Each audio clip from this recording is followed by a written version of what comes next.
A massive faux pas for me. I should have thanked Steve, because actually it's Steve's support through the Finance Commission that's made this possible today. So it's actually funding that Steve has controlled. And I really should have said thank you and point that out at the start. Don't worry. I forgot how to function. Actually, Steve's given me a really nice segue there into, he finished on the subject of the chainsaw, the wood, and then he mentioned the story. And that's something that increasingly I think is really important. And I'm going to touch on this as we go through. And you'll notice I've changed the subject to British timber being an emotional roller coaster. And that's kind of how I feel about it. And I've been asked to talk about the opportunities and the threats. And trying to balance those two in my own head sometimes feels quite emotional. So I'm trying to share some of that emotion with you. I also want to apologise because my wife is a graphic designer and she normally looks at all my presentations before I make them. She hasn't looked at this one. So I am the managing director. It always sounds really grand when I say that. I run Baston Timber, which is my family business. I'm fourth generation. We're 120 years old.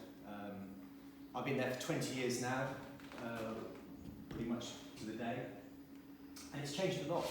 You know, but what we have always done, and we still do now, is we take British trees, we sawmill them, so we take the whole tree and we cut it up into pieces, and we try and find markets for that wood.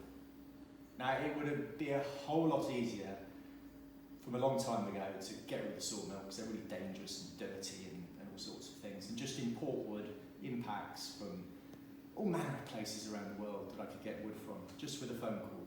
I could have a pack of oak on my doorstep probably tomorrow, just with one phone call.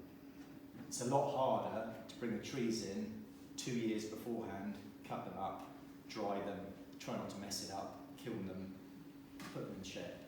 But that's what we do. And it's fun. It's much more fun than bringing a pack of wood in. We want to plant all of these trees to try and combat climate change. There's a good chance climate change is going to beat us. And is going to encourage pests, and just the few degrees increase in heat is going to kill everything that we plant. It's depressing, but you can sugarcoat this stuff, but we all have to be aware that we are in the thick of a serious problem here. Disease, our second biggest species, ash, is just dying all around us. I watched, very, very early in my career, all the elm die and finish. It's happened to ash. It's depressing. Oak is really, really struggling. It's depressing. Large, lovely softwood is dying. It's depressing. We've talked a bit about lack of planting and management, so I won't go into that again. And we talked a bit about public perception as well. Gabriel mentioned it. I find it really annoying that people have this myopic view of protecting woodland, which always means you must leave it all standing and you must just cuddle it. But I'd love to use a bit of wood, but just not from any woodland I'm going to walk through. The Forestry Commission does surveys, and more people say you should just let nature take its course and nature will do its thing. Well, it doesn't work like that.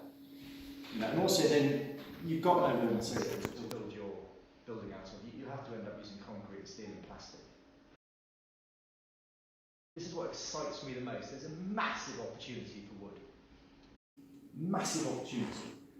You look at some of the predicted figures, and these aren't good, they're kind of scary, but between now and 2050, so we're talking about being carbon neutral by 2050, yeah? Between then, the global GDP is set to grow, they reckon, by about 130%.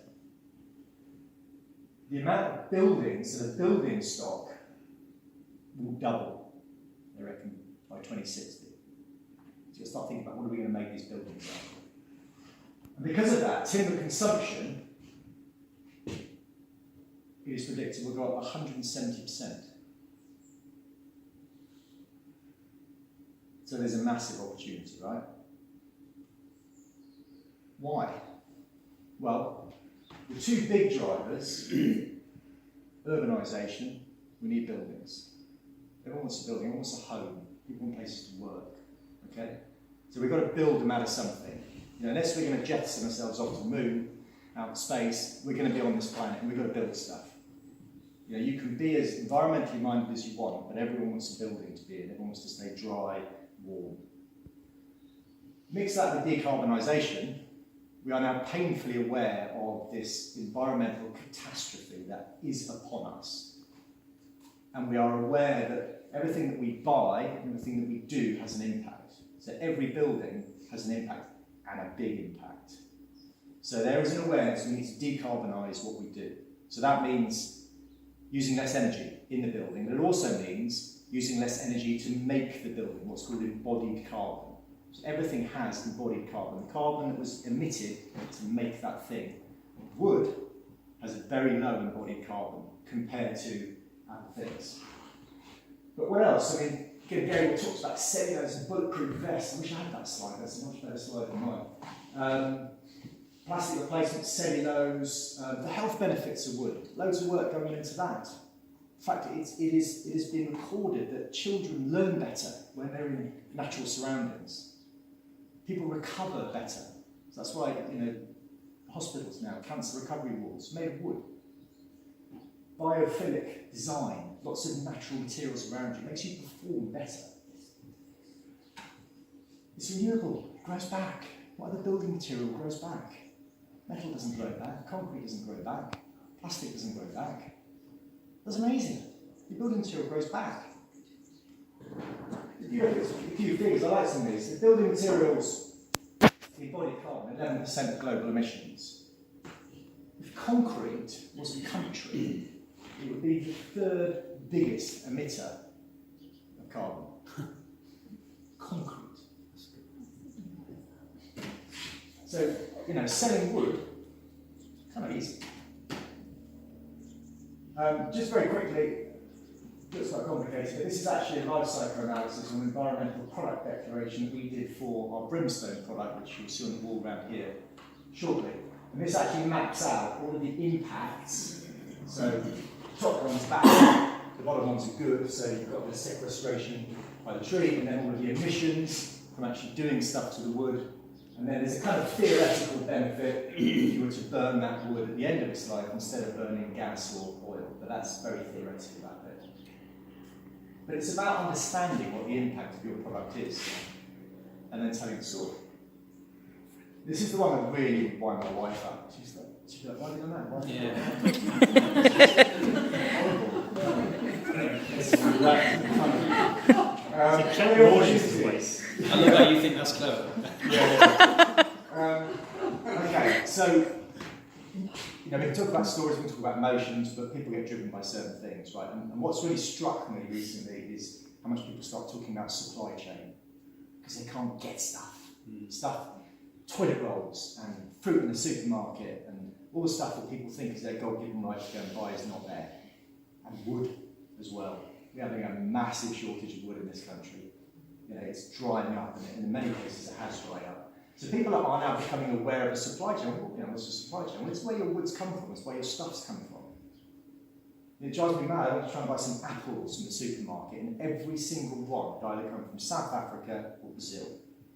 The fucking apple is growing in this country. But that's your supply chain. It's become so easy that people are now aware of it, and clients are starting to ask me where it's come from, but also to comment that they didn't know beforehand that what they were buying has come from so far afield. And there's so many reasons why that thing can't make it. Cars can't get off the production line because of a 31p widget that can't find its way out the country somewhere. When it's all working great, supply chain is amazing, just in time is amazing, but it ain't so good when it doesn't work. Brexit. Love it or loathe it, I loathe it, but it's a proper ball ache, to be honest. And it has caused massive problems with getting wood into this country. And again, it's caused people to actually ask the question, well, okay, I can't get that thing even from France or from Germany or from Scandinavia. Could we get it from here? Yes, you can. We can't clearly replace that 7.5 billion. We can replace some of it. And people are asking the question. So it's shaken people out of their status quo, but they've got to go looking for something else.